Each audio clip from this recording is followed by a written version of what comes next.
சனாதன தர்மம் ஆயிரக்கணக்கான வருஷமா நமக்கு வழிகாட்டிட்டு இருந்த ஒரு பெரிய ஒளி. ஆனா ஒரு காலத்துல அந்த ஒளியே கொஞ்சம் கொஞ்சமா மங்க ஆரம்பிச்சுது. அப்போ என்னாச்சு? அந்த கேள்விக்கான பதில்தான் நம்மள ஒரு மிகப்பெரிய ஆன்மீக புரட்சியோட கதைக்குள்ள கூட்டிட்டு போகுது. வாங்க, நாம எல்லாரும் சேர்ந்து அந்த காலத்துக்கே ஒரு பயணம் போயிட்டு வரலாம். சரி வாங்க, இப்போ இந்த கதைக்குள்ள இன்னும் கொஞ்சம் ஆழமா போலாம். நாம போக போற இடம் பண்டைய பாரத வருஷம். ஒரு காலத்துல ஞானத்தோட பூமியா இருந்த இடம். ஆனா இப்போ கொஞ்சம் கொஞ்சமா ஒரே ஆன்மீக குழப்பத்துல மூழ்கிட்டு இருந்துச்சு. அதாவது வேதங்களோட உண்மையான அர்த்தம், அதோட உயிர் நாடியான ஞானம் மொத்தமா மறக்கப்பட்டுடுச்சு. அதுக்கு பதிலா வெறும் சடங்குகள், அதுவும் எந்த ஒரு ஆன்மாவும் இல்லாத வெறும் சடங்குகள் மட்டும்தான் மிச்சம் இருந்துச்சு. சொல்லப்போனா ஆன்மீகமே ஒரு வியாபாரம் மாதிரி ஆயிடுச்சு. அந்த சமயத்துல ஆன்மீகம் எப்படி இருந்துச்சு தெரியுமா? ஒரு போர்க்களம் மாதிரி. ஒரு பக்கம் பௌத்தம், ஜைனம்னு தத்துவங்கள், இன்னொரு பக்கம் தாந்திரிக மரபுகள், காப்பாளிகர்கள்னு பல பிரிவுகள். இவங்க எல்லாரும் வேதத்தோட அடிப்படை கொள்கைகள்ல இருந்து மக்களை திசை திருப்பிட்டாங்க. அதனால மக்களுக்கு எது சரி, எது தப்பு, எந்த பாதையில போறதுனே தெரியாம ஒரே குழப்பம். இதோட விளைவு என்ன தெரியுமா? ரொம்ப சிம்பிள். எல்லாத்தையும் ஒன்னா இணைக்கிற அந்த முக்கியமான உண்மை, அதாவது அத்வைதம், அது காணாம போயிடுச்சு. சமூகம், ஜாதி, சடங்கு, தத்துவ சண்டைன்னு துண்டு துண்டா செதறி கிடந்துச்சு. ஒற்றுமையே இல்ல, வெறும் பிரிவினைதான். இப்படிப்பட்ட ஒரு இருண்ட சூழ்நிலையில தான் ஒரு சின்ன நம்பிக்கை ஒளி தெரிய ஆரம்பிச்சுது. அந்த நம்பிக்கை எங்கிருந்து வந்துச்சுன்னா, நம்ம பண்டைய ரிஷிகளும் சாஸ்திரங்களும் கொடுத்த ஒரு தெய்வீக வாக்குறுதியிலிருந்து தான். பகவத்கீதையில பகவான் கிருஷ்ணர் சொல்ற அந்த பிரபலமான ஸ்லோகம் தான் அது. எப்பவெல்லாம் தர்மம் சரிந்து அதர்மம் தலை தூக்குதோ அப்பவெல்லாம் நான் என்ன வெளிப்படுத்திக் கொள்வேன்னு சொல்றாரு. தர்மத்தை திரும்பவும் நிலைநாட்ட தெய்வம் நிச்சயம் அவதரிக்குங்கிற அந்த வாக்குறுதி தான் அந்த காலத்துல மக்களுக்கு இருந்த ஒரே நம்பிக்கை. அந்த தீர்க்க தரிசனத்தோட வடிவமா வரப்போறவர் தான் நம்ம ஆதிசங்கரர். ஆனா அவர் ஒரு சாதாரண அவதாரம் கிடையாது. அவர் ஒரு அம்சாவதாரம். அதாவது சாக்ஷாத் பரமேஸ்வரனுடைய அம்சமே மனித உருவத்துல வரப்போறதா ஒரு பெரிய நம்பிக்கை. சரி, இப்போ நம்ம கதை பிரபஞ்ச அளவுல இருந்து ரொம்பவே பர்சனலான ஒரு விஷயத்துக்குள்ள நுழையுது. நேரா கேரளாவுல இருக்கிற ஒரு சின்ன கிராமத்துக்கு போறோம். அங்க வாழ்ந்த ஒரு ரொம்ப பக்தியான தம்பதியை பத்தி தான் பார்க்க போறோம்.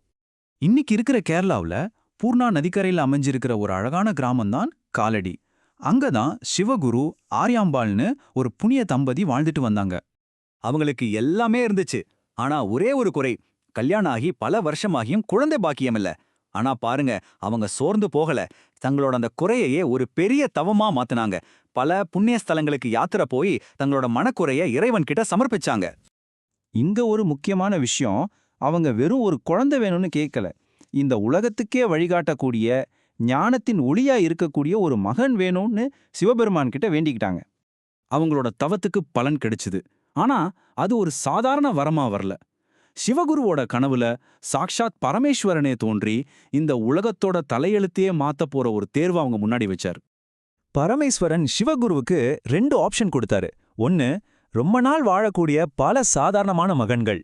இல்லனா ரொம்ப குறுகிய காலமே வாழக்கூடிய ஆனா சர்வமும் அறிந்த ஒரு ஞான ஜோதியான ஒரே ஒரு மகன்.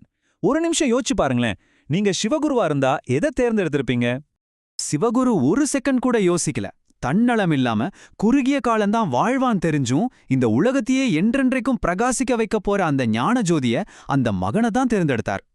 அந்த ஒரு தன்னலமற்ற முடிவுல தெய்வீக வாக்குறுதி நிறைவேற ஆரம்பிச்சிடுச்சு.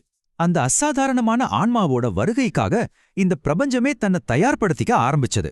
பாருங்க, ஒரு மகாபுருஷர் வராருன்னா பிரபஞ்சமே அதுக்கு சிக்னல் கொடுக்கும். வசந்த காலம், வைகாசி மாசம், வளர்பிறை பஞ்சமி திதி, புனர்வசு நட்சத்திரம், இப்படி எல்லா மங்களகரமான அறிகுறிகளோட காலடியில அந்த ஞான ஒளி பிறந்தது. அந்த குழந்தைக்கு என்ன பேர் வச்சாங்க தெரியுமா? ஷங்கரர். ஷம் கரோதி இதி ஷங்கரஹா அப்படின்னா சமஸ்கிருதத்துல எல்லாருக்கும் நன்மையை, மங்களத்தை செய்பவர்னு அர்த்தம். பாருங்க, அவரோட பேரே அவர் இந்த உலகத்துக்கு செய்ய போறத சொல்லிருச்சு இல்லையா? சரி, குழந்தை பிறந்துடுச்சு. ஆனா துண்டு துண்டா சிதறி கிடக்கிற ஒரு தேசத்தை, குழப்பத்துல மூழ்கி இருக்கிற ஒரு சமூகத்தை ஒரே ஒரு சின்ன பையனால எப்படி ஒன்னு சேர்க்க முடியும்? அவரோட பயணம் எப்படி இருந்துச்சு? அதுதான் நம்ம அடுத்த பகுதியில பார்க்க போறோம். இந்த ஞான பயணத்தை எங்களுடன் சேர்ந்து பார்த்ததற்கு ரொம்ப நன்றி. ஞானகோஷ் ஒரு பன்மொழி சேனல். இங்க நாம ஆங்கிலம், ஹிந்தி, மராத்தி, தமிழ்னு பல மொழிகள்ல ஆன்மீக ஞானத்தை பகிர்ந்துக்கிறோம். இன்னும் பல மொழிகள் கூடிய சீக்கிரம் வரப்போகுது. எங்களுடைய நோக்கம் ஒன்னே ஒண்ணுதான். சனாதன தர்மத்தோட காலத்தால் அழியாத பொக்கிஷங்களை ரொம்ப எளிமையா, தெளிவா, அர்த்தத்தோட உங்ககிட்ட கொண்டு வந்து சேர்க்கணும். எங்க சேனல்ல நீங்க ஸ்ரீமத் பாகவதம், பகவத்கீதை, மகாபாரதம், லலிதா சகஸ்ரநாமம், தெய்வத்தின் குரல், அப்புறம் இப்போ நீங்க பார்த்துட்டு இருக்கிற ஆதிசங்கரரின் தெய்வீக அவதாரம், மகாராஷ்டிர மகான்கள்னு பல தலைப்புகள்ல தினமும் விளக்கங்களை கேட்கலாம். எங்களுடைய இந்த முயற்சி உங்களுக்கு பிடிச்சிருந்தா மறக்காம ஞான கோஷ் சேனலுக்கு சப்ஸ்கிரைப் பண்ணுங்க. அப்போதான் நாங்க தினமும் போடுற வீடியோக்கள் உங்களுக்கு நோட்டிஃபிகேஷன்ல வரும். அதே மாதிரி இந்த வீடியோவை லைக் பண்ணுங்க, உங்க நண்பர்கள், குடும்பத்தினர், உங்க சமூகத்துல இருக்கிற எல்லார் கூடயும் ஷேர் பண்ணுங்க. வாங்க நாம எல்லாரும் சேர்ந்து சனாதன தர்மத்தோட இந்த ஒளியை இன்னும் பிரகாசமா எரிய வைப்போம். நன்றி.